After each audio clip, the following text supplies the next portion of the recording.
Buenas tardes, mi nombre es Brenda y el día de hoy vamos a hablar acerca del conflicto que existe actualmente entre Ucrania y Rusia. Vamos a hablar acerca de los antecedentes, cómo se ha ido desenvolviendo este conflicto y las consecuencias que ha tenido.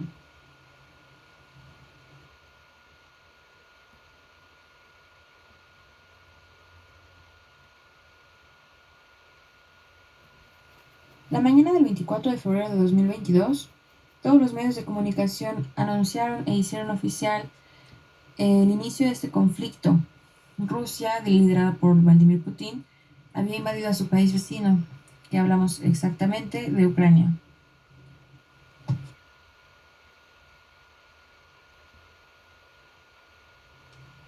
Esta noticia evidentemente fue un golpe muy duro para todas las naciones, debido a que fue el primer ataque de este tipo, de esta gravedad, luego de la Segunda Guerra Mundial en 1945. Entonces vamos a hablar ahora de qué fue lo que desencadenó este ataque.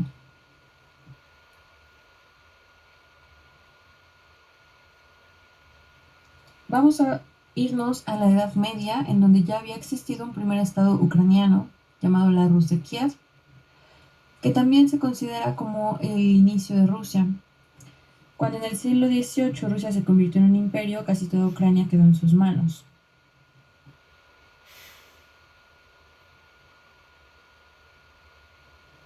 Ahora bien, durante la Segunda Guerra Mundial, cuando los nazis invadieron la URSS, Ucrania fue uno de los escenarios del Holocausto. Una parte de su población colaboraba con los nazis para lograr su independencia y otra parte luchó contra los invasores nazis y consiguió expulsarlos del país.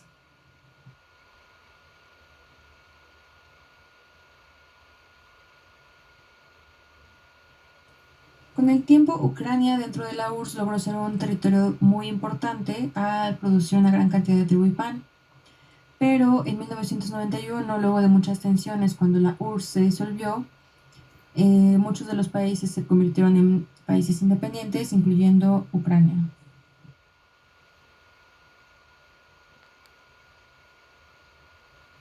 Ya como nación independiente, Ucrania no sabe qué camino tomar, seguir con la Unión Europea o seguir bajo la influencia rusa.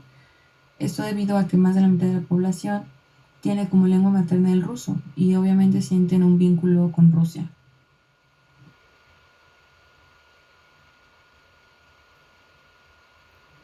Aprovechando esta situación política en Ucrania, en 2014 Vladimir Putin ordenó a sus tropas invadir de forma anónima la península de Crimea. También impulsó levantamientos en dos provincias, Donetsk y Lugansk, que se convirtieron en una zona de guerra durante muchos años.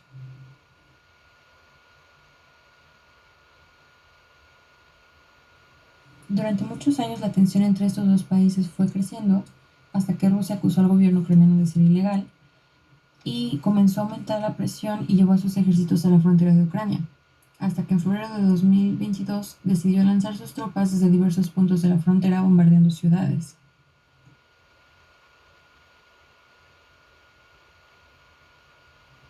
Días antes de la invasión, Putin había reconocido los territorios separatistas en Ucrania, Donetsk y Luhansk, y había anunciado el envío de soldados al Donbass, avivando aún más las tensiones que ya existían entre ambos.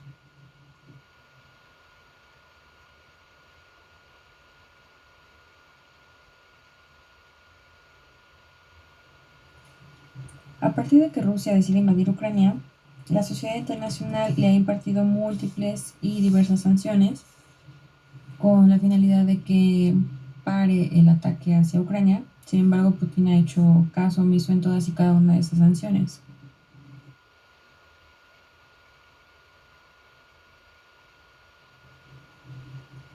Gracias al diferente tipo de apoyo que ha recibido Ucrania de diferentes países europeos, han logrado hacer frente a Rusia al no rendirse, a hacer contraofensivas incluso para defender su nación.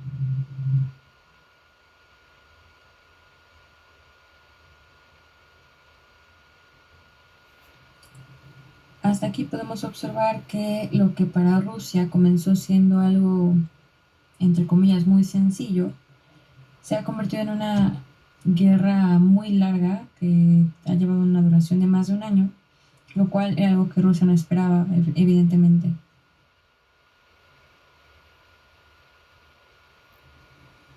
A pesar de que Ucrania ha sabido defenderse, Rusia ha estado bombardeando sin pausa la infraestructura energética de Ucrania. Esto causa apagones masivos en el país y las temperaturas siguen descendiendo, lo que representa una gran amenaza para Ucrania.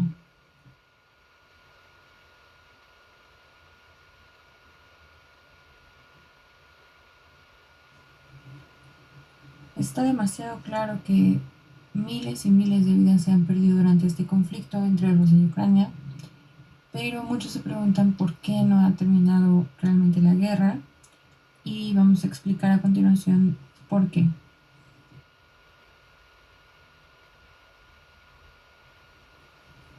Está claro que con esta guerra se han visto beneficiados diferentes países.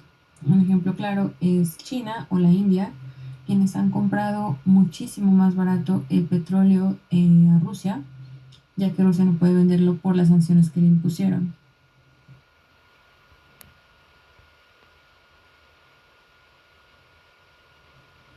Entonces podemos deducir que a estos dos países no les conviene que esta guerra termine.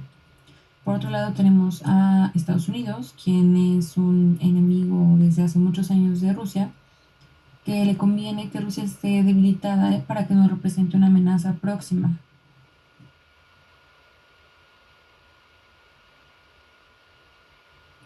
También es importante mencionar el temor que Rusia tenía de que Ucrania perteneciera a la OTAN, ya que esto prácticamente dejaría una puerta abierta para sus enemigos, como son Estados Unidos, al compartir un límite fronterizo.